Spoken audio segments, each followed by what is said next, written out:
Hi and welcome back. Hope you all had a cup of coffee and a good stretch break. And your African safari is going to continue after the break too. This is a business which is going to be focused only on Africa. So there's no respite, no Russias, no Australias to kind of defocus your energies. So it's all about Africa, very simple business, trying to extract, going downstream from the grains presentation that you saw for part of its business, and going downstream for other parts of Olam's core supply chains. And again, a business which is predicated on the growing story of Africa, on the demographics, on the size, on the consumption of Africa. And we are very pleased with what has happened over the last few years. But it's a business still in the making. And so there is a long way out ahead and a strong potential for us to harness.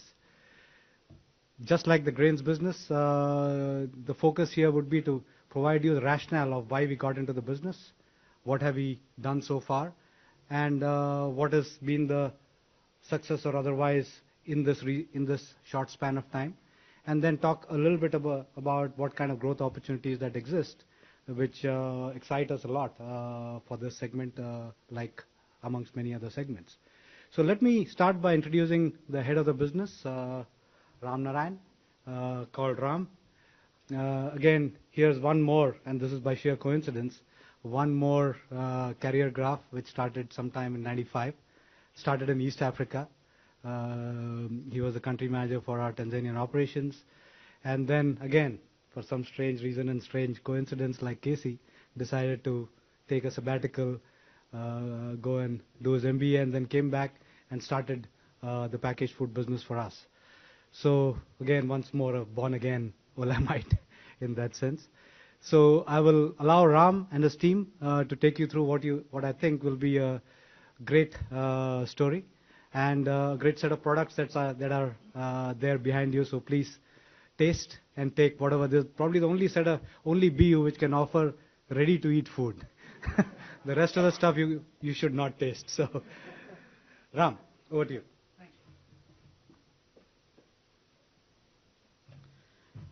Thank you, Shekhar. Thank you, ladies and gentlemen, for joining this presentation.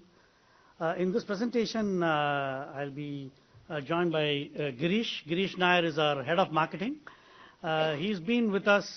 He set up the marketing function for the packaged foods business. He joined us about 4 years back. But he has had close to 15, 16 years of experience in the marketing function in various companies in India prior to that, in both multinational companies based out of India and domestic large packaged foods and FMCG companies in India. And he will handle the marketing part of the presentation in this session. And then Kamesh Elafila, who pretty much set up most of our manufacturing setup for packaged foods business. He joined us 3 years back. He had earlier on worked for about a decade in the US, and then last stint was in India with one of the multinational before joining us, and set up our manufacturing, quality and innovation function for us. Thank you, Kamesh.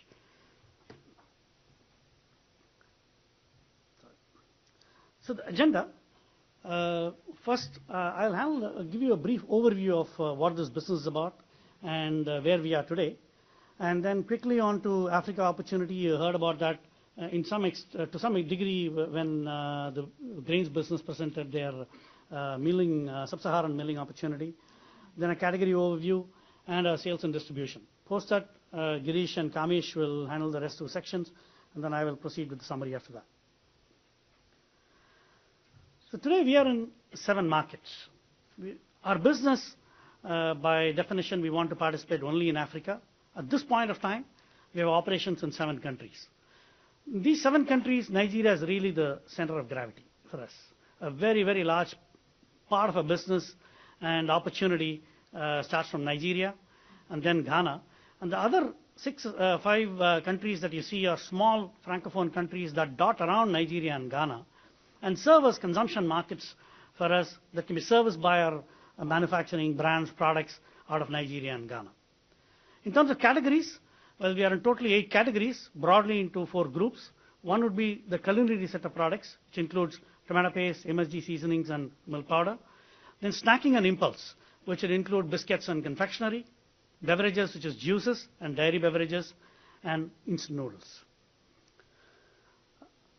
In the last few years of participation in this business, we have achieved top 2 positions in 4 out of these 8 categories. And last year, we achieved a total top line of $350 million, while growing at about 79% CAGR in the last 2 years. That includes acquisitions that we did over the last 12 to 15 months. But on an organic basis, segregating out that acquisition-led growth, we grew by about 36% in the last 2 years. Now, our aspiration in this business is we see tremendous opportunity in Africa. We think it's an early stage game that is expected to blossom over the years. In at least the planned period of the next 3 years, we want to achieve to be the top 2 position in all the categories that we participate today. And we want to do so by being the most favorite snack, culinary, and ingredients provider to the African consumers by providing them brands and products that matter to them. So let's step back and look at Africa as an opportunity. Many of you may be already familiar with that opportunity, so I'll take it a little quickly. But above all, first and foremost, it's Olam's turf. West Africa, Olam started in Nigeria. We've been there for 25 years.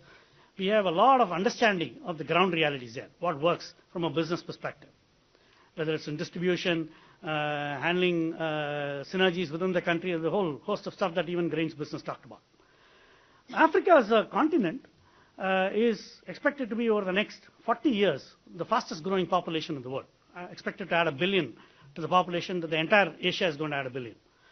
And since it's starting at a very low base, it is expected to reap the most in terms of growth in consumption, GDP growth rates, and all the other demographic benefits that is expected to accrue. And it's also going to be a very young population.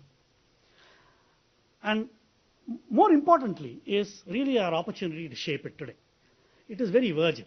There's a lack of clutter in these markets today, and a lot of people are still just about grappling with this opportunity. So we believe we have an opportunity to shape the consumer trends, the kind of brands that can be established, the kind of products that we can create, the kind of innovation that we can create, and truly erect barriers over time that will make it harder for people 5 or 6 years coming in. It will be significantly more expensive to create what we are trying to create here now. Apart from the overall demographics of GDP growth rates and consumption growth rate, for consumer-facing businesses, in the last 10 years, from 2001 to 2010, Nigeria was the second fastest growing market for consumer-facing products, food, non-food, and beverages. It grew at 15.6%, and it was the second fastest growing market.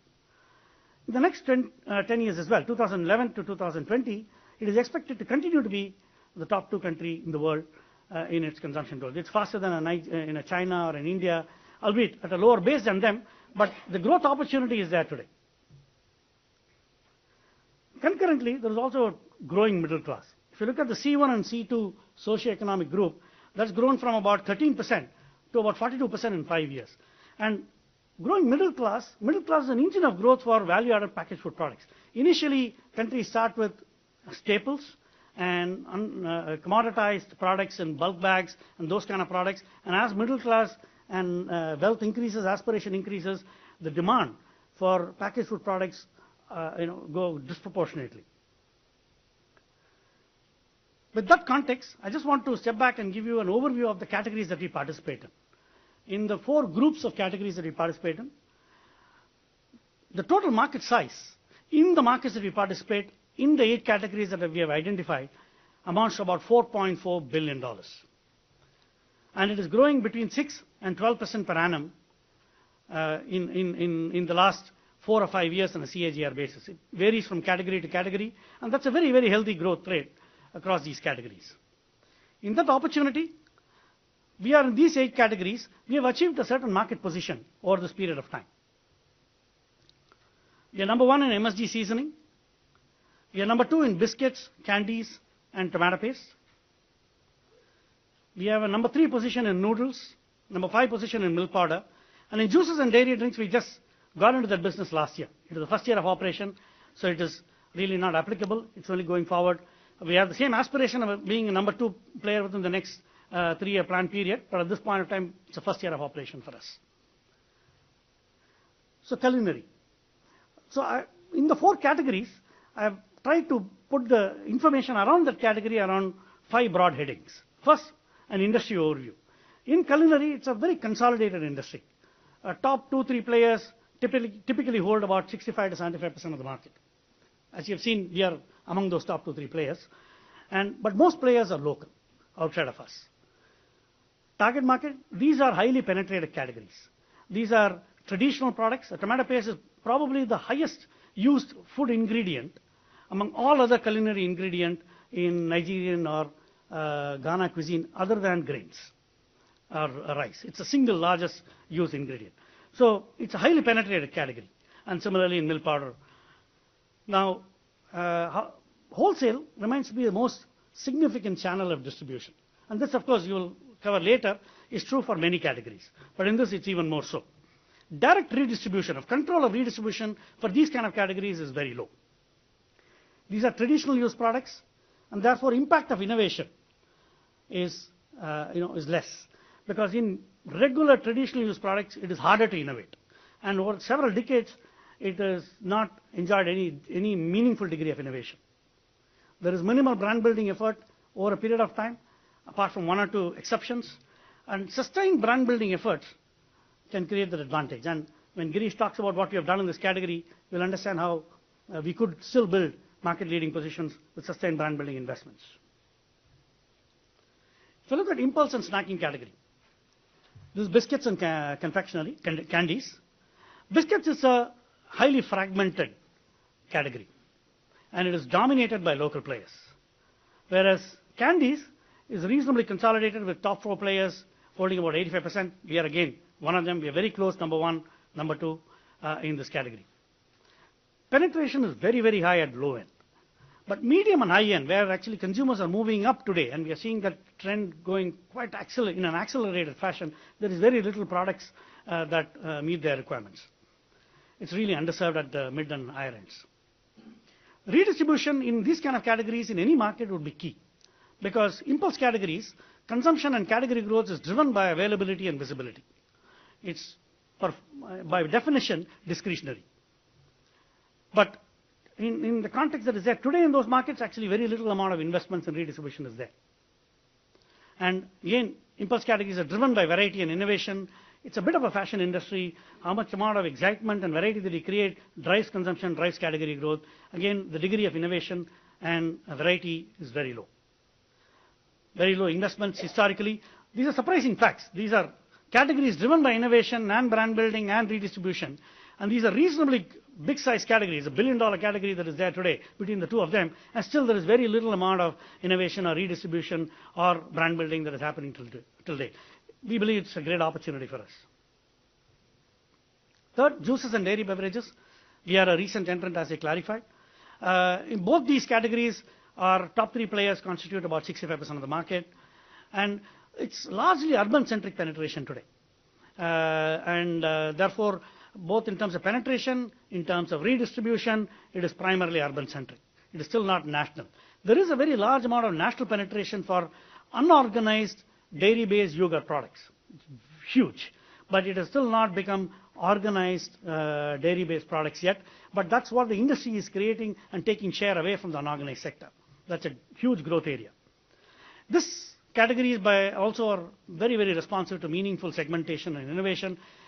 Our assessment will be moderate levels of innovation that is happening today and moderate levels of brand building investments that are happening today. Last, on instant noodles. This is a category which is created by Indomie and still dominated by Indomie in the markets in Nigeria. It's a highly penetrated category across socioeconomic segments.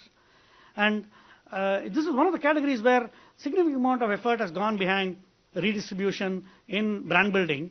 And that is a testament to how categories can dramatically grow when those kind of investments are made in these markets. And per capita consumption in Nigeria rivals many of Southeast Asian countries, in fact higher than Southeast Asian countries in many cases, essentially because of meaningful investments in redistribution and brand building that has exploded the category, and it has substituted a lot of grain consumption. And this is no accident. It is because of their investment, and that can happen in any of the other categories at the stage of evolution these countries and markets are today. So, with all of these characteristics, these 4 categories, try to give a snapshot of what are the key drivers and what our strategy response to them are. First, in target segments, really bulk of the size is the bottom of the pyramid in these markets. But however, there is accelerating middle class and aspiration that is driving up mid segments. So our first step is to build scale and leadership position at the bottom of the pyramid. And then through innovation and variety and excitement, layer it with middle and higher segment products. In distribution, most of the categories that we participate are in high penetrated categories. And therefore, you really need a wide and deep distribution infrastructure. You cannot choose a go-to-market strategy of a specific channel base which will drive most of your volumes. These are highly penetrated categories used across socioeconomic platforms, and therefore we are driving reach on weighted basis across all channels. But we are in the process of developing a very, very robust direct redistribution infrastructure that will give us control over that. That's a trend that other more evolved players are also starting to invest, and we are in the process of investing as well. Innovation. Most of the categories suffer from low innovations, and innovation we have seen in subcategories where it has been deployed to drive consumption and demand. And we therefore, our strategy response is to build a configuration of capabilities and assets that will enable us to draw consumer insights and innovation and succeed in this business. And last, in brand building, relatively low to medium degree of brand building investments made, but there is a fair bit of fragmentation and scattering of brands that are there in each of these categories with a lot of underinvestment in them. We are seeking to harmonize into a set of power brands and really invest today, because the costs of brand building today is significantly lower than in most of the markets because of sheer lack of clutter. And therefore, it is much cheaper and much easier to build brands at this stage of evolution. So, with this strategy response, I will look to what we are doing in the 3 key elements in sales and distribution, marketing, consumer insight, and manufacturing innovation quality. Starting from sales and distribution. To give you a lay of the land, the retail is extremely fragmented. In some estimates, the total number of retail outlets in Nigeria would exceed 450,000 to 500,000 outlets. Anywhere between 400 to 500,000. A lot of them are mobile, temporary kind of retail outlets. Huge amount of fragmentation. Modern trade is growing very fast, but it is in very, very small base, even today, and very few urban centers. Wholesale channel, therefore, continues to be the predominant channel. 90% of sales and reach happens through a wholesale channel for most products and companies, including companies, multinationals who have been there for 50 years, who set up a fairly distinctive or fair amount of investment in sales and direct distribution. A very, very high percentage, maybe 80-85%, still is serviced through wholesale. But today, as the markets are evolving and going top end and higher end, and aspirations are going up, there is aggressive investments in redistribution infrastructure to control and to facilitate innovation. Wholesale never supports innovative products. It's very hard to drive innovation, very hard to drive differentiation through wholesale kind of channel, to drive visibility, to drive availability, and therefore the investment in infrastructure and capabilities being aggressively made by a few select evolved players in these markets. Give you a snapshot of our distribution reach in Nigeria. This is a map of Nigeria. We have a total of 18 depots which act as a hub from which we carry products and distribute around neighboring cities and towns and villages, from where our redistribution van takes goods and goes to these markets and redistributes. And we are in about 165 cities, and these are the main city centers. This is to give you a good idea of what significant degree of spread and reach that we have within the country. But this is no accident again, because Olam has been sourcing from all of these markets for all of its products from the very same centers and cities and villages over 25 years.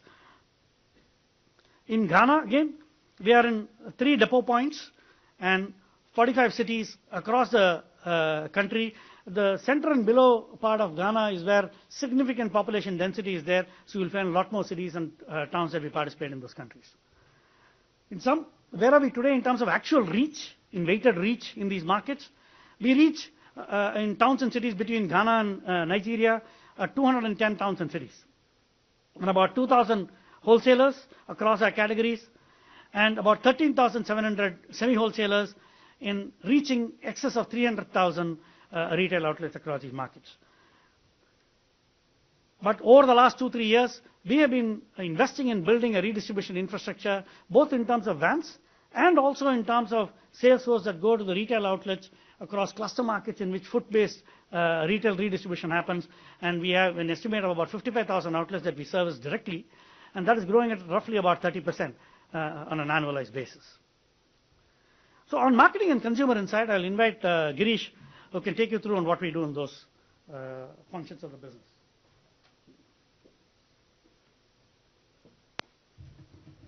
Thank you, Ram. Good evening, ladies and gentlemen. To ensure that we have a competitive advantage in West Africa, we are building our marketing capabilities. Let's have a look at the West African marketing scenario today, and then put our marketing strategy in the context of that. First, there is low clutter in terms of products, brands, and media. This means that there is an opportunity for us currently to create brands, to advertise to the consumers, and create strong brands for the future. Local players do not invest too much on either consumer insight and innovation, and that is another gap which we see very clearly. Our marketing, consumer research, innovation is dedicated to the West African consumer, and therefore we are in a strong position because we live, eat, sleep the West African consumer. And finally, where there are a lot of multinationals who are present in this market, nobody has such exclusive focus on the African consumer as we do. Our marketing framework is based on 3 pillars. The first pillar is deep consumer understanding of the West African consumers to get winning insights. This means understanding the realities, the motivations, and the tensions in the consumer's life, and to see how our brands can address those tensions for the consumer. Going with that, we create products which are loved by the consumers, not only in terms of concepts, but also in terms of sensorial superiority, world-class packaging, and so on. And when Kamesh goes through his presentation, he will also dwell deeply on how he creates winning products for the consumers. The third aspect, the third pillar of our marketing strategy is really on building winning brand building programs based on the consumer insights which we have and the products which are loved by the consumers, through creating power brands and through creating differentiated concepts. All this leads to an constant exercise of innovation and renovation, which is closely connected to our business strategy. Let's first get a little deeper into consumer insights which we have in West Africa. What is this deep understanding of consumers we have obtained? And I will quote 4 examples. The first one is a very interesting category. It's all about lollipop. So children in lollipop is called stick sweets. The consumer's lingo for lollipops is actually stick sweets. Children, when they lick a lollipop, go into a dream world of their own. They go into a fantasy world. And they want to have more and more fun. They escape from the real world into a fantasy world. They want to have more and more fun when they lick the lollipops. What did we do? We created this product called OK Pop Double Treat, extended our strong brand of OK Pop into Double Treat, which has 2 unique flavors, as you can see on the screen, and which increases the fun of the consumer. So in their own lingo, they call it making the fun double, which is what I put on the screen. The second one is all about health. The African consumer is concerned about health. One of the reasons is the medical facilities are very poor, and they do not want to fall ill because it means loss from their jobs. Death means something disastrous for the family. They do not want to lose their breadwinners, and so on and so forth. So they feel particularly that sugar is not good for their health. So they wish to have natural products which are tasty but which have less sugar. So what did we do? And this is a very recent innovation. We created a brand called Good Life, and we introduced a variant called Fiber Honey. And this is real honey for those consumers who are health conscious, and which is a lot of them. Couple of more insights. We did a lot of work with the consumer in Ghana, and they said that we all know that there are a lot of milky biscuits in the market, but can you provide us something more in terms of nutrition, something more in terms of energy for my kids? So we did a lot of work with mothers and the kids and so on.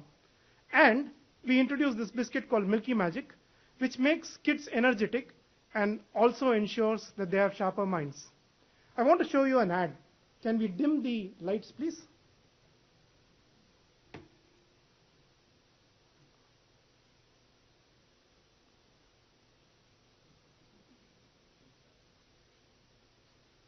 Need to dim it a little more. Yep.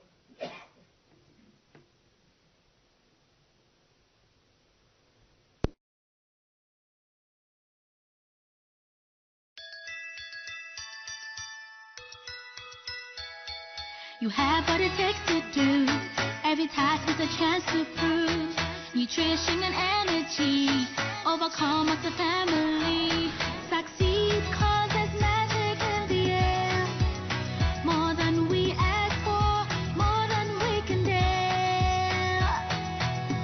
Royal Milky Magic, we conquer every day. Every parent's dream is to have a happy, healthy, and intelligent growing child. That is why they prefer Royal Milky Magic Biscuits, because they have the goodness of glucose, milk, and vital nutrients. Yummy nutrition. Royal Milky Magic Biscuits.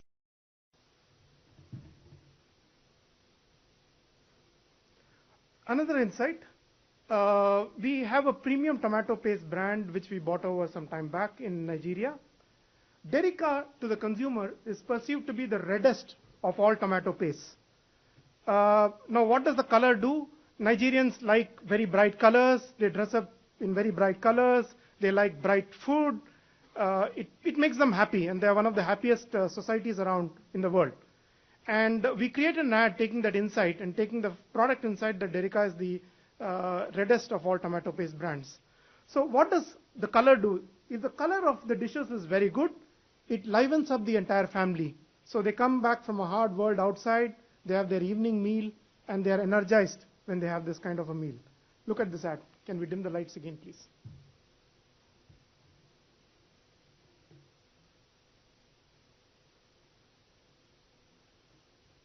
Oh, let me tell you a story. Story, story, story of my family one day, tired and hungry. They came home so dark. So I grabbed my Derica tomato paste, rested Derica. The aroma spoke the whole place. Yummy, tasty Derica.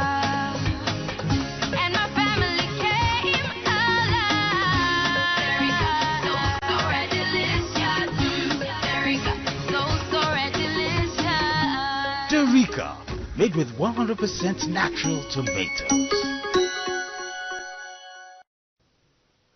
So probably, as you can make out from the ads, West Africa likes music and dance. Africans love music and dance. So it's all about knowing their culture and giving ads which are suited to them. Let's come to the second pillar of our marketing framework. It is creating winning brand building programs through power brands and having differentiated concepts for the power brands. Let's look at what we mean by power brands. In the first bucket, which Ram talked about, which is impulse and snacking, you have this list of brands. Picnic is a mini meal replacement brand, and you will find out in biscuits, and you will find out later how it has done in the Nigerian market.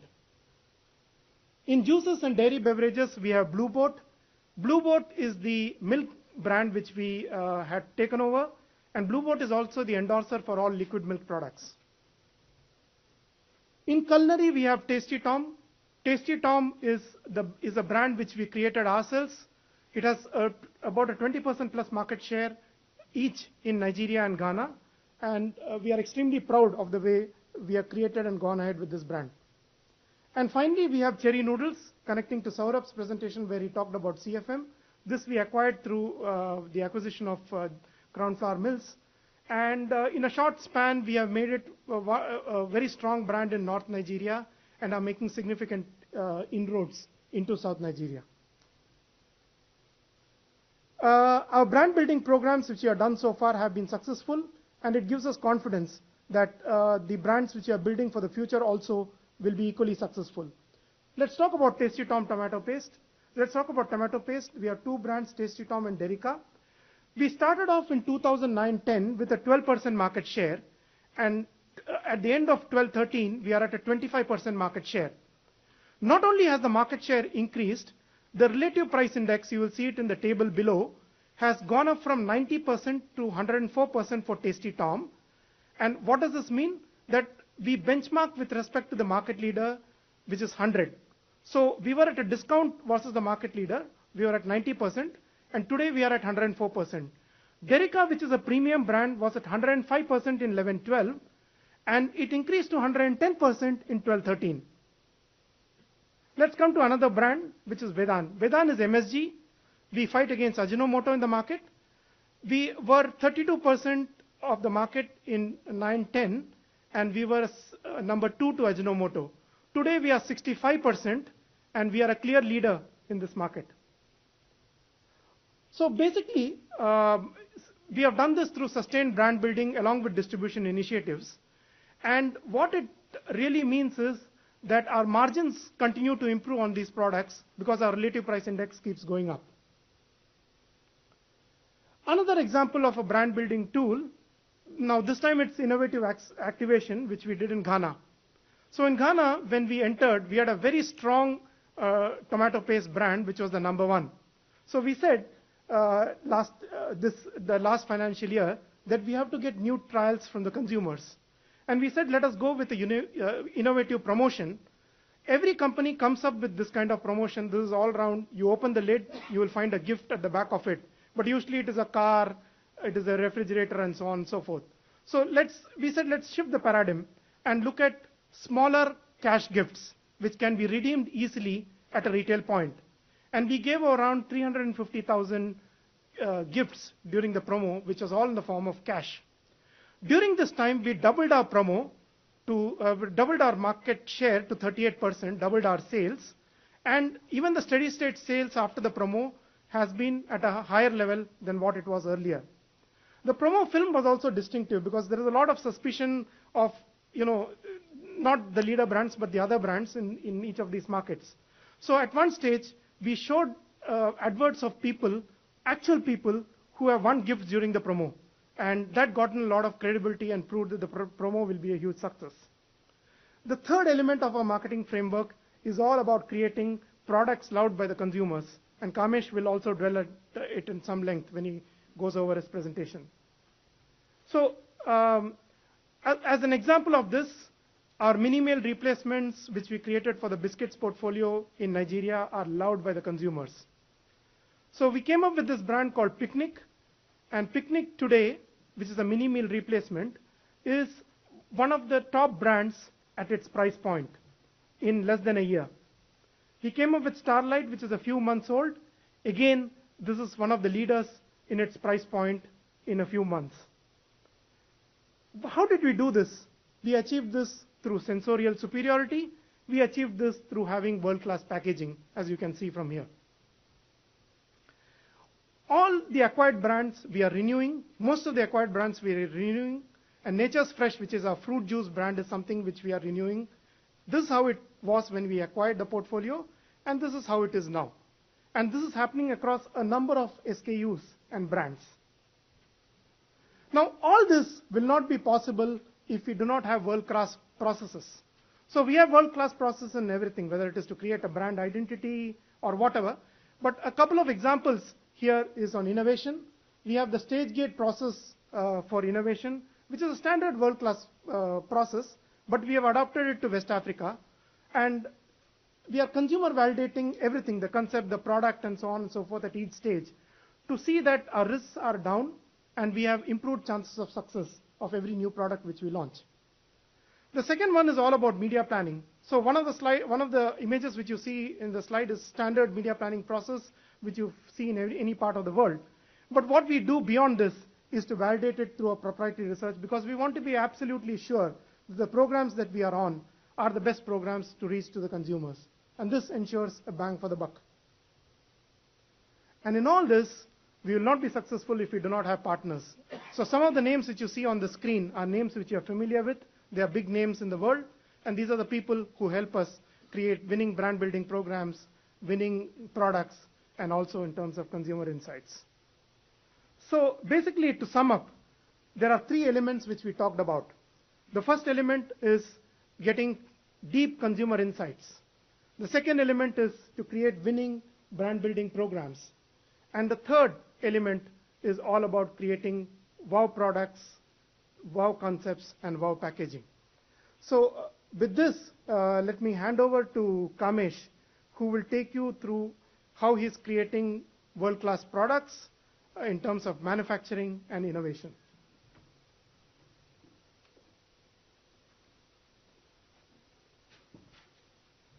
Thank you, Girish. Good afternoon, everyone. I'm going to take you through the journey that we have had on the technical side. Excuse me.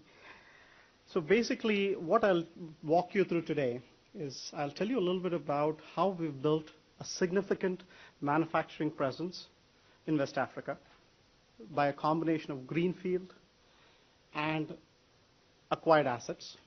I'll tell you a little bit about how we are driving value by improving the productivity of these assets that we have acquired.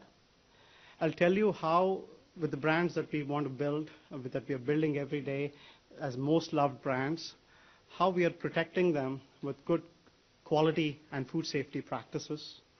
And finally, I'll tell you about the innovation engine that we are working on and the kind of results we're getting, the investments we've made in R&D. So that is what I'm going to cover. Let me start with manufacturing. About 2 years back, less than 20% of the products we were selling, the brands we were selling, were actually locally made. Today, 85% of the total product that is sold in these markets is very much locally manufactured. And why do we do local production? It improves our margin. It allows us to reduce the time to market. We can quickly respond to all these different ideas. You've seen some great examples of the successes we have had. If we were sourcing, if we were bringing this product from somewhere else, it would have taken much longer to fructify any of these ambitions and actually generate this kind of revenue. And also be much more responsive to consumer needs. Sorry. So this significant manufacturing presence that has been built in Nigeria and Ghana basically consists of 10 manufacturing facilities. And these are manufacturing 170 stock keeping units. 2 of these were greenfield, 8 are acquired.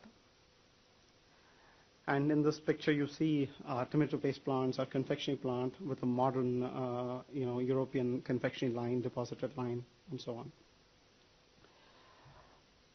So typically, acquired assets, one of the big challenges we have is to how do you add value to what somebody was already running. The first thing we did was we improved the GMP standards, good manufacturing practices were built in, improved quality, reliability, and efficiency. We've also, in this example, for example, you see in the top left corner, that was the tomato paste can manufacturing facility. We upgraded that, improved the efficiency of the equipment, put modern controls on it, reduced waste. We also see a picture on the left-hand side. That was the original can forming line. Again, we've been able to increase capacity on that and modernize it, and also reduce and remove some environmentally unfriendly chemicals that were used, creating a much more safer environment for our workers on the ground. Which, by the way, brings me up to the other topic, which is industrial safety. Unlike some other geographies, the safety in record in some of these acquired facilities wasn't good. So that was a very important, task for us as the manufacturing team, that we had to dramatically step up industrial safety. And we did that by significantly reducing lost time incidents, which are simply when there's any incident at workplace which prevents somebody from coming back on the next shift to work, that's called a lost time incident. So we've been able to reduce those by half. So what else have we done? We've tried to bring a lot of value, and which we've delivered consistently in this time frame. One is, for example, reducing waste. We've reduced packaging material waste by a minimum of 30% in our biscuit plants. We've reduced raw material waste by a minimum of 20%. We've been able to replicate these practices in other acquired assets as well, such as in sweets and noodles. Typically, when you're looking at any sort of an asset and looking for overall productivity of an asset from TPM perspective, there's a metric that's called overall equipment effectiveness. It's used in all industries, automobiles, pharma, manufacturing across the board. It's a very well-known metric. OE we measure. We've driven consistent measurements. We've been able to improve that between 10 and 22% across all our plants. One unique challenge we face in West Africa is power. We don't have reliable grid power that is available, and so we need to have captive power generation in place. One of the things we did is we installed gas-based power generators, and this has been able to reduce our energy cost by $5 million annually. The other benefit is this kind of power generation is much more ecologically friendly than diesel-based power generation. So we've also been able to reduce our carbon footprint when we did this. So these are some illustrations of the kind of working we're doing with our assets, improving them, improving their efficiency, improving reliability of our assets. So invariably, when you talk about brands, in the West African market, the reason people go to brands is they connote safety. You're confident that you're buying a brand. It's going to be a consistent product, a consistent specification. You're not going to have surprises in there, right? You also heard from Girish about the notion of the importance of health. So bad experiences with food safety and things of that sort. We are creating a rigorous focus within our plants, owned and acquired, and across the board, trying to build a strong capability, create a mindset around quality. 8 labs, quality assurance labs, are functioning in our plants today. 5 of them have been set up in the last 15 months. We also have 2 central labs in Singapore and Bangalore that further support quality testing and drive food safety. But typically, one of the advantages you have being in more developed markets is you also have an ecosystem of very high quality international labs, which we don't have locally available in West Africa. So we have partnered with some global giants in analytical testing and been able to leverage their capability, selectively. So we have a lot of presence on the ground, but selectively where we have very expensive or very specialized testing, we've been able to partner with those labs. Now I'm going to shift gears and talk about a really exciting part of our business, which is innovation. Packaged foods, biggest draw for us is to be able to excite and make the consumer light up when they work with our products, particularly the impulse category that Ram talked about. On the other categories, we also work to ensure we have very consistent, good quality product. All of this requires a very strong technical backbone and technical knowledge. To be able to do that, we have set up an R&D center in Bangalore. This R&D center supports both innovation and quality. We have category experts with 15 to 25 years of experience that are staffing this, that come from very good multinationals with extensive experience, come from very good schools. And like any other situation, since we can't go and create all the facilities internally, we also have partnered with some specialized agencies, particularly in the area of packaging development, in the case of food safety, in the case of specialty fats and so on, where we selectively bring in specialists to help us out as well.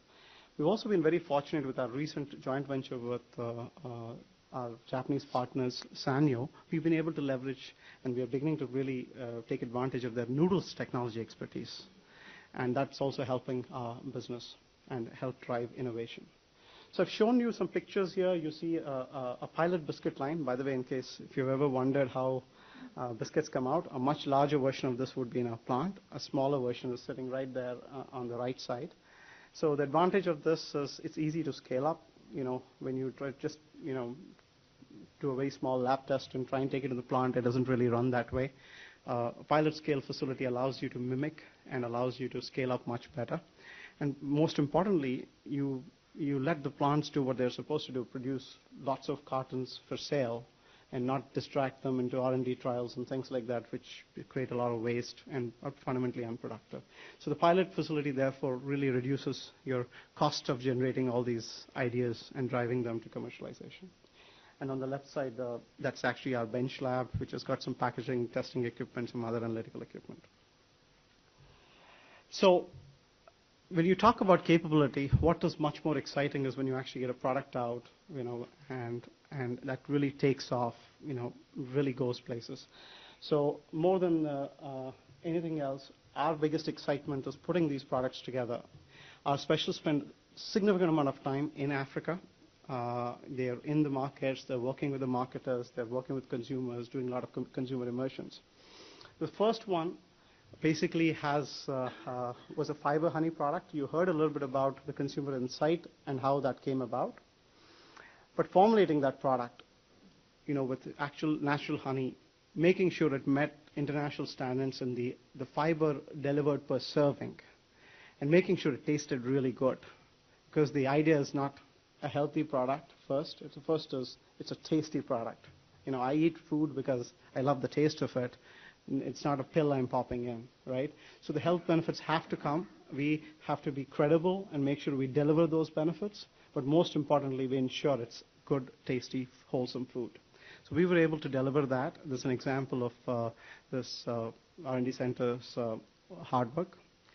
The next one is a double pop. You see this beautiful picture, the banner that's up there, that shows this really delicious looking product.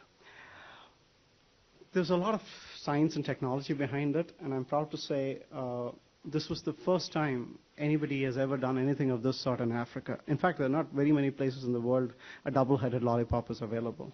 So we partnered with an UK company to design and come up with a process that we could bring in, and we could launch this product at the right price point. And we did a lot of R&D work to figure out what two flavors go together. You might say strawberry and banana is obvious, I can buy that, get that all the time. But there are a lot of other flavors that we have worked on. And in a way that the Nigerian child likes it. Not the way that I would like it or Ram would like it. It's the way a Nigerian child lights up. And for paucity of time, we are not able to show you some of the videos. It's absolutely exciting when you see these kids just, getting super excited when they lick that lolly. So we were able to deliver this product, again, with a combination of science and engineering. Another example I want to give you is a chicken noodle variant launched under the Cherry brand. You heard from Ram and Girish a little bit about nuances of the market, segmentation, and things of that sort. So this is an example of where we took that kind of knowledge and turned it into a product. We looked at, what is the palate of the Yoruba. Yorubas are a significant segment of the Nigerian population. Their food habits, how they eat, how they season is different. So this is a product that was taking into consideration exactly what they like and developing a unique product for them. So that's been the benefit of putting all these pieces together, what you just heard, the insights, the manufacturing, local manufacturing, and the R&D development together. So in summary, what I've told you so far is I've told you we've built a significant manufacturing presence on the ground, a combination of acquired and greenfield assets. I told you how we've been able to improve productivity of these assets. And I've told you about the quality and food safety framework that we have created and the kind of labs that we have created that supports this and the practices that we have instilled. Finally, I've told you about our innovation center and the kind of delivery that this is already yielding. So I'll hand it back to Ram to summarize. Thank you.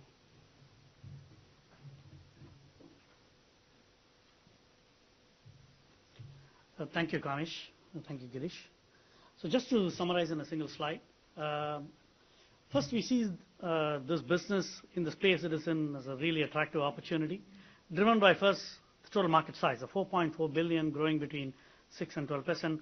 To give a sense, if you take a rough 8 to 10%, it's adding about $500 million of market size in these categories, in these markets every year. Today we are at about $350 million, not today, last year $350 million. We had a significant growth rate in the past. We see tremendous amount of opportunities in this space itself. And on top of that, really icing on the cake is the way the demographics are shifting and consumers are shifting up, grading up. For example, in biscuits, the 5 Naira product, which is the lowest end product, was 65% of the market about 3 years back. Now, the products at 5 Naira, which is the lowest end, is less than 25%. It's all shifted to 10 and 20 Naira, doubled and quadrupled in value terms. That's a kind of market shift is a dream for any consumer product company. And that is happening today in these markets, and we are rightly poised for today. We have the opportunity to be able to meet those requirements of consumers when they're moving, shifting with them and driving that shift and creating entry barriers accordingly. And our strategy really is a configuration of assets and capabilities in go-to-market, which is distribution, in consumer insight. We probably have a consumer research study happening every day of 365 days a year. There is tremendous amount of wealth of library of consumer insight and knowledge that we're gaining about nuances about every a Nigerian consumer or a Ghanaian consumer, and we're surprised the amount of variety that is there within that. Insofar, Africa is seen as one country. And now, people today probably a decade back thought, okay, Nigeria and Ghana are all different countries. For outsiders I'm talking about. Now, when you get inside, you really realize there's a tremendous amount of nuances that are there. It's a 160 million population. And that nuances we are gaining, building a library of insight that will truly enable us to create innovative products, and the ability to create the distribution, manufacture locally, draw the consumer insight and develop products and solutions to cater to that. That aggregation and truly being world-class in Africa, that's really the opportunity and our strategy. With that, we are today at the beginning of this journey. This is a 20-30-year journey. We are just starting on this journey. We are already top 2 in 4 categories. Our aspiration is to be top 2 in 8 in the next 3 years. And we've shown an organic growth rate in the last 2 years of 36%. And as you've seen, 12 to 25% and other various examples where we showed, we are adding, since at a growth rate of 36% and a market growing at about 8 to 10%, we are obviously growing market shares significantly. And with that, I leave the floor to questions, and I would invite my colleagues to join me here. Thank you. And, actually, the word cherry in French.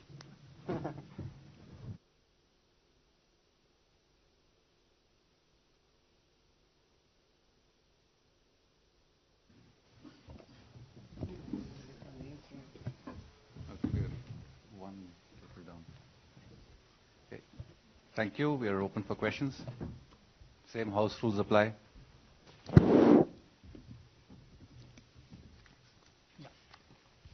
Thank you. Hi, YJ from JP Morgan. I have 2 questions. First one is the packaged food business is obviously more downstream and consumer facing and focused, which is quite different from your supply chain business. So can you just help me understand, so how much synergy is there with the rest of the business segments within the group? Is it mainly in the area of supplying raw materials to your packaged food business, or is it more to that?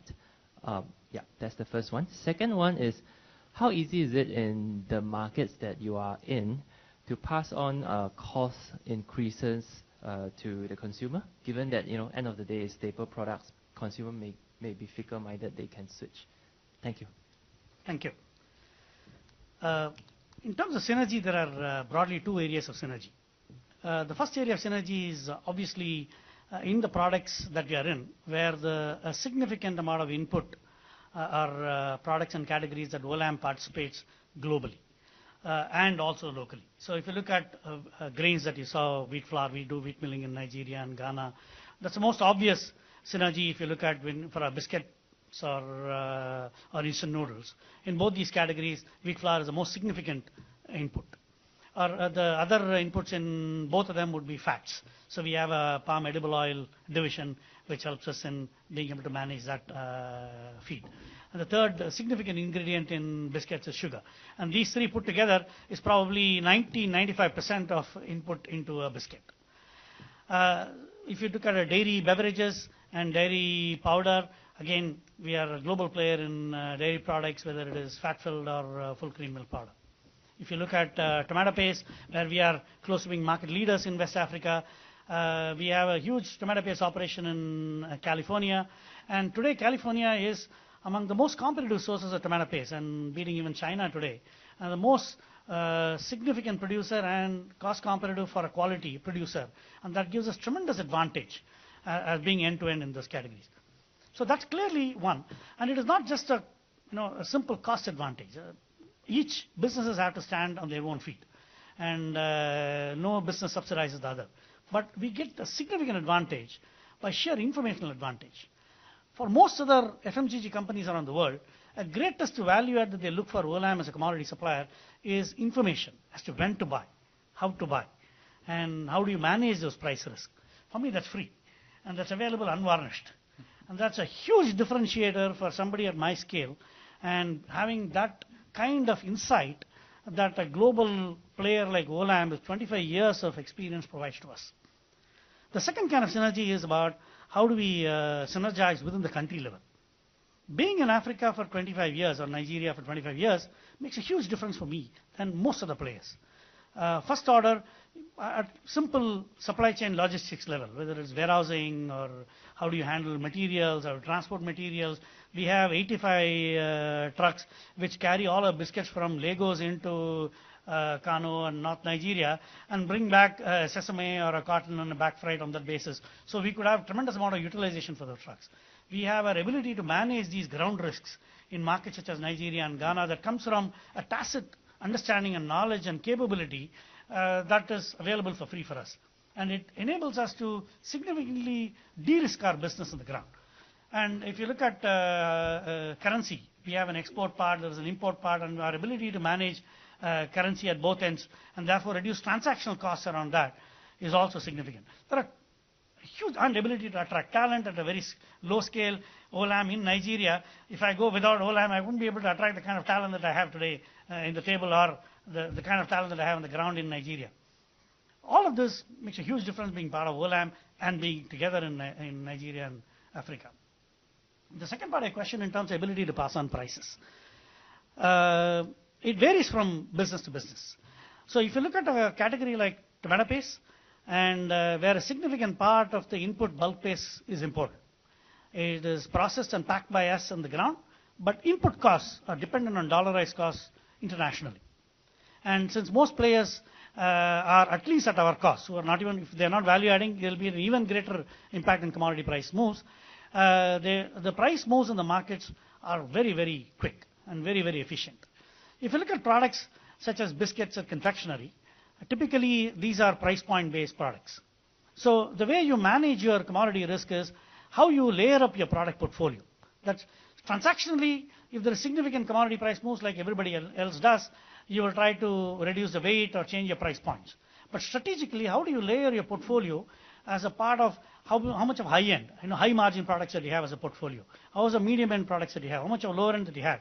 If you're competitive, if your total portfolio shape is distinctly different from competitors, your ability to actually weather that commodity moves is significantly higher than others. And you participate on the upsides when commodity prices fall, as they are today. That is the way. So we do both. And that's the two ends of the spectrum that I just discussed. One end of the biscuits or a confection, and the other end is something like tomato paste. And passing on price increases, in my view, better than most markets, you can do it easier in West Africa for the simple reason there is low clutter. And if you are a significant player, a market leading player, you have great amount of flexibility to execute that.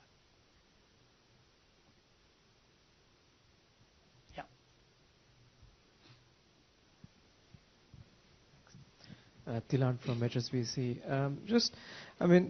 The opportunities in your sector in Africa is not unknown anymore. People know about this. So within that context, how much pressure are you seeing from the other MNCs on the ground, particularly the Unilevers of the world? And if you're not seeing any, what's actually holding them back? So Unilever, if you look at it, a very large part of their portfolio is actually non-food in Africa. The amount of participation they do in food categories in Africa is very, very limited, or at least in West Africa. I'll be specifically saying West Africa.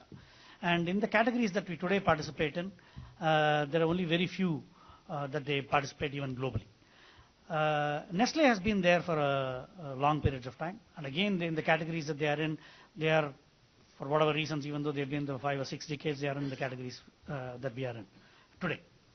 But the fact of life is, as you rightly said, it's an opportunity that everybody is seeing, and they are showing a lot of interest in wanting to get into. A lot of players who are not there in those markets. Outside of Nestle and Unilever, really there is no other multinationals of any meaningful presence in West Africa today, in the markets that we participate in. So they are all, the rest of the players are wanting to enter, are seeking to look at how to enter and start participating in this opportunity, but it takes time. We have been in this game for about 6 years or so in the market, in these categories. We have built some positions in these markets. And when these players really want to get in, they are looking at ways to partner, ways to engage with existing players, and unknown terrain, unknown categories in these markets, unknown consumer assessment makes it harder for them to enter. And they are looking at people, and they are even approaching people like us wanting to enter in this. This will happen. They will partner with people, or they will get into on a greenfield basis, but it's going to be out over the next several years. In my view, the kind of capabilities that we are building, the kind of consumer insight and innovation, and the positions that we are creating in market leading positions that we are creating in these markets will hold us well in stead to be able to deal with it as these happen. These are not going to happen overnight. These are not like smartphones that spread the world in 6 months' time. These take time. Thank you.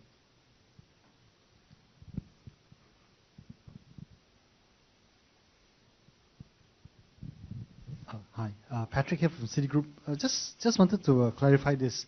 I mean, across the presentation, there's a lot of discussion about product innovation.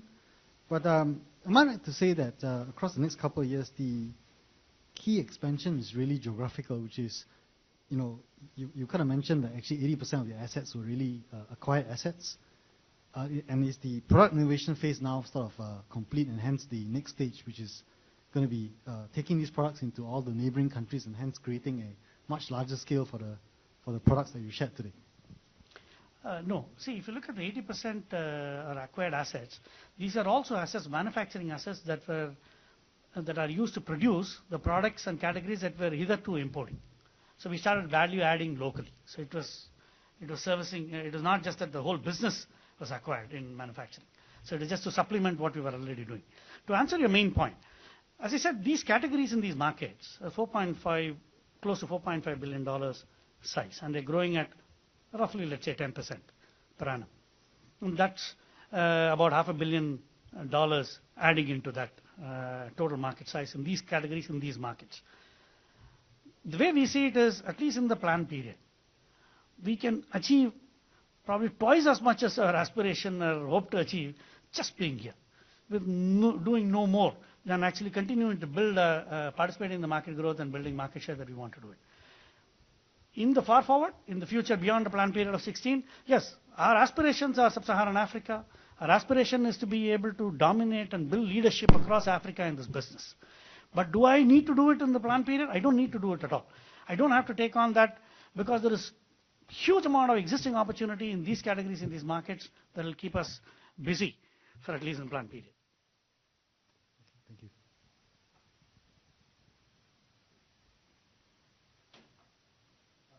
Thanks for the presentation. This is Anubhav from UBS. A couple of questions from my side. First is on your growth. I mean, obviously the growth has been very impressive for packaged foods over the last couple of years, which you mentioned. So I was just wondering, what's the growth pipeline in the future, and what are the rates we should be expecting? That's the first question. And secondly, I was just wondering, I mean, does this business place you in direct competition with some of the other players to whom you're supplying the raw materials or the processed material? And if yes, sort of how do you handle that part of the business? Thanks. Yeah. The first question, for obvious reason, I can't give you any precise guidance of any kind. But I would like you to look at the context here. We are still probably overall basis capturing 10% of the market. In some select categories, we have reached 20 and 30% market shares.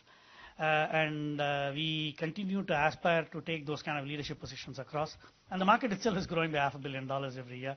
So I see no reason why our business cannot continue to grow well into the future for long periods of time, because the market space is of that kind.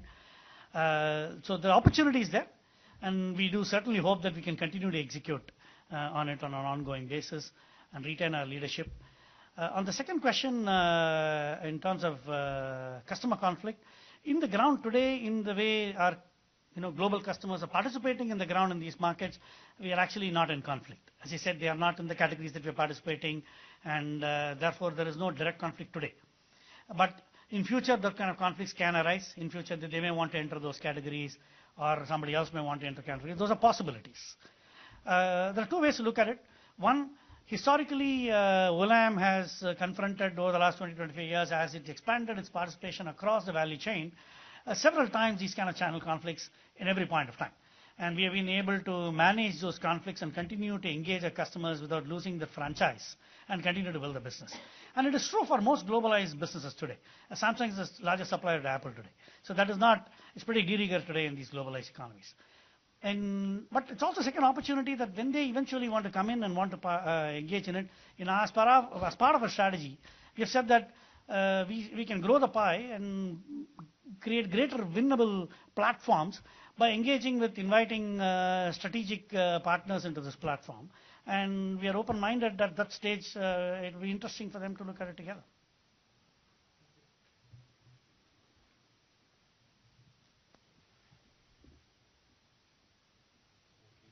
Adrian from Standard Chartered. A couple of questions. That 4.4 billion, can you just give us that in terms of what is Nigeria and what is Ghana? And then what's the rest? I can give you a rough idea. Yeah, a rough. My rough idea would be, this is Nigeria, Ghana, and MBTN markets. The Mali, Burkina, Togo, that markets. Nigeria, in my estimate, would be 65 to 70%. Okay. Comfortably. First question, very simple one. The second one's a little bit more theoretical. I'm just intrigued by your brand portfolio. There seems to be no commonality. There's no pull together. If I think of a Nestle or a Unilever or a Kraft, there's a lot built around master brands. I can't see that here. Is that just indicative of the stage of development you're at? Or is it something you want to work towards? Because I look at something that's sort of a scattergun, if I'm honest, and quite immature offering. Maybe you'd like to tell me I'm wrong. Right. If you look at in each category, if you look at let's say culinary category, tomato paste that we participate, and tomorrow that entire culinary portfolio based on tomato based products or culinary ingredient products of that kind. If you look at a Nestle, they are in probably 2 or 3 master brands, so Maggi and those kind of master brands which are an R in case of Unilever.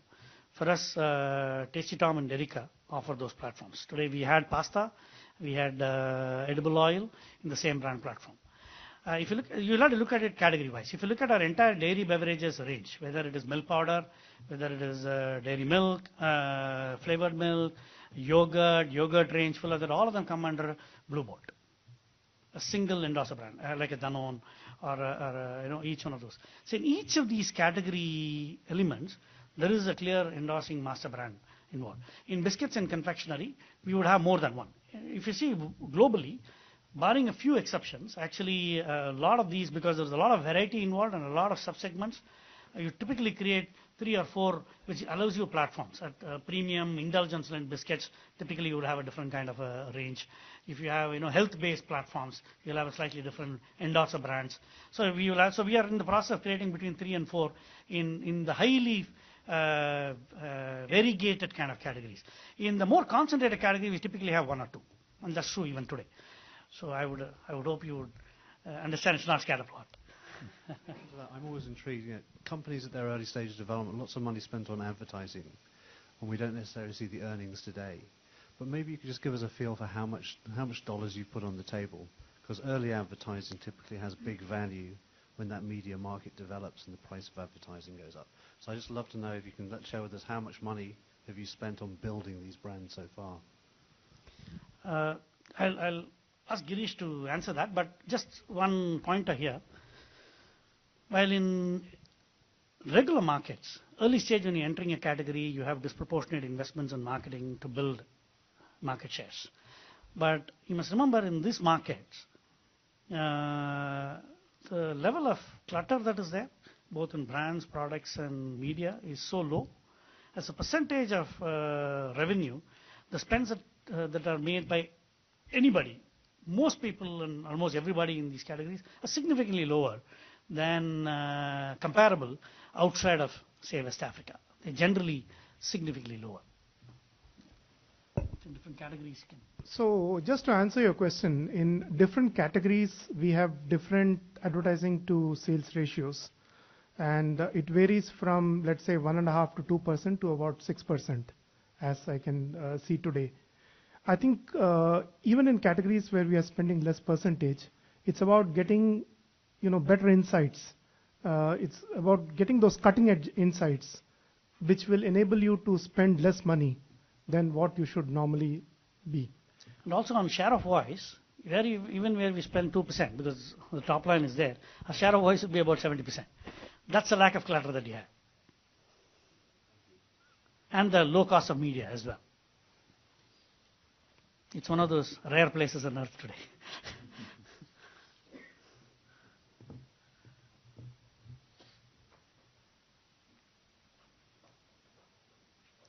Thank you. Okay, since we're on the topic, if I may, media is probably less costly in Africa, but is there an estimate in terms of how rapid media cost is going to grow in the coming years? And hence, the money you spend today will be sort of, very strong capital going forward. See, media spends will go up. People are getting interested in Africa, more people will come in, demographics is there. Where it is going to go is unambiguous, writing on the wall. The essence is this. You'll have to look at it concurrently with the way the portfolio of products are moving up as well. So the media spends as a percentage of revenue will go up, but structurally as the markets are moving beyond the bottom of the pyramid kind of products and categories and layering that happens, the margin structure, the economic structure of these businesses will change.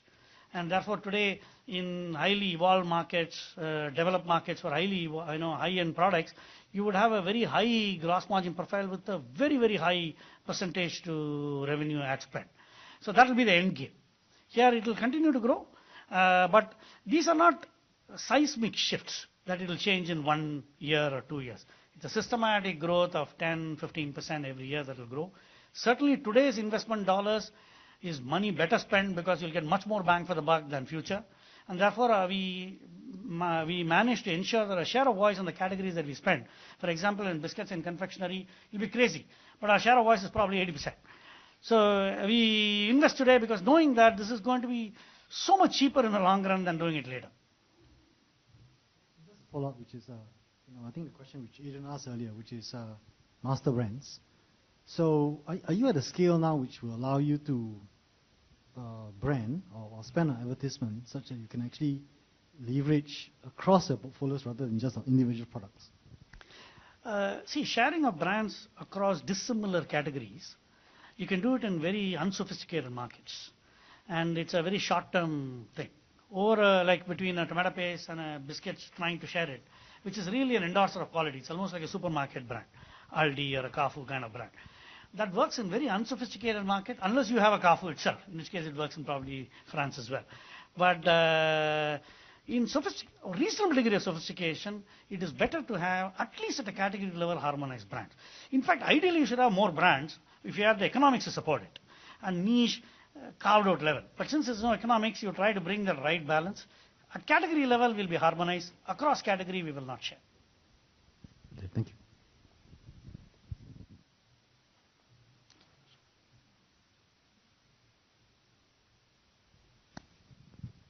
Jonathan Shi from Typer Capital. You've announced a JV with Sanyo on the instant noodle side, and it sounds like going forward there will be new strategic partnerships that may be announced in your category, given that this segment has been named as an adjacent segment within the strategic review. My questions are twofold. One is, how is the Sanyo JV working in terms of operational control? What do they give input on? What are their expectations from this JV? And then number two is that going forward, should we expect the same type of JV that will be structured? So perhaps each of your different products be put into a JV, and there would be a minority stake that would be sold to a partner. Thank you. So first, the Sanyo deal got completed only a couple of months back.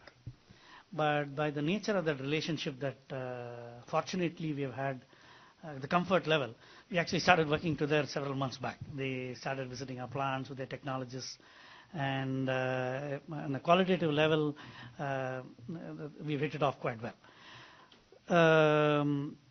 If you look at the value that they bring in and what we bring to the table, it's very complementary. We have a presence on the ground. We have the infrastructure and capability that allows us to build go-to-market, marketing, consumer insight on the ground in Nigeria. And they bring global strengths.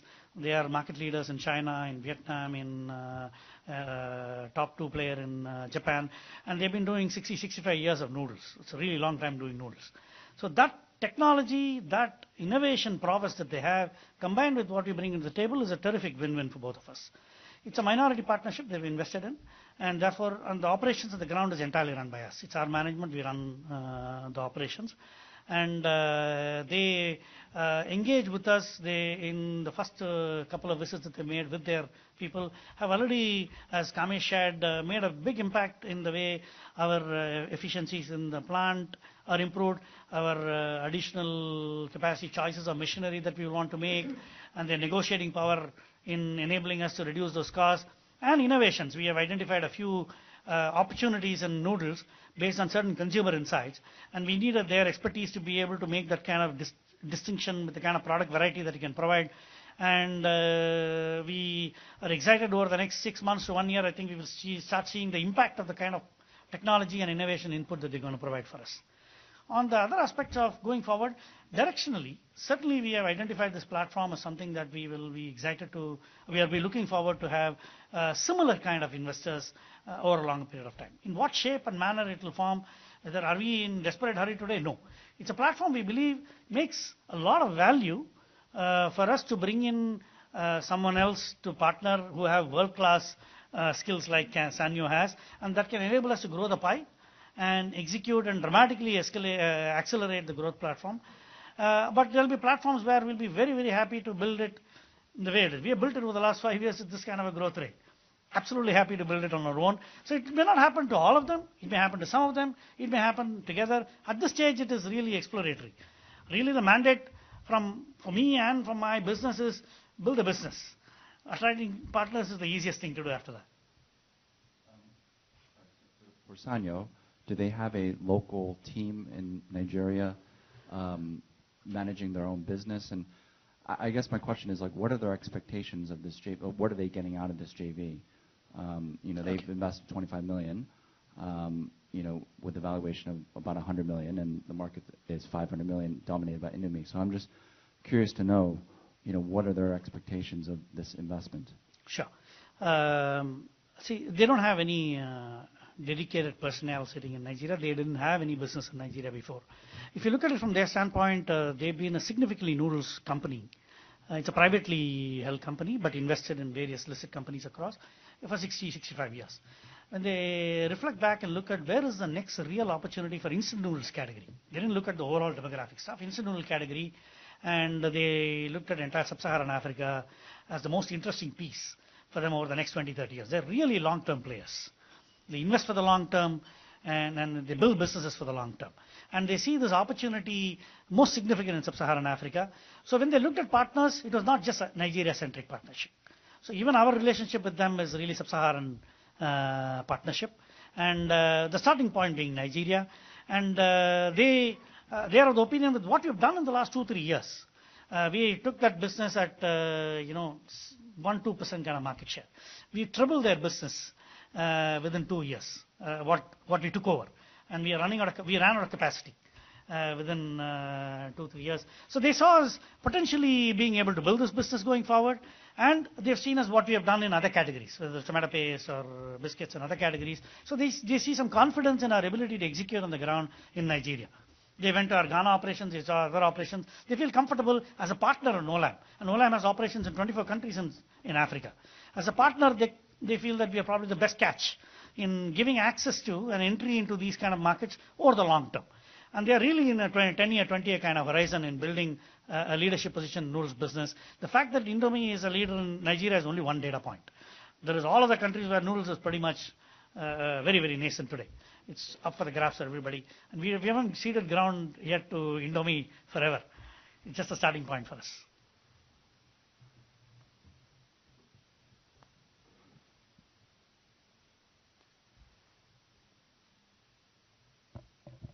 Okay, there are no further questions. Thank you very much for your time and attention. And there are a couple of product samples that you can pick up on your way out, including, I think double treats in it, right?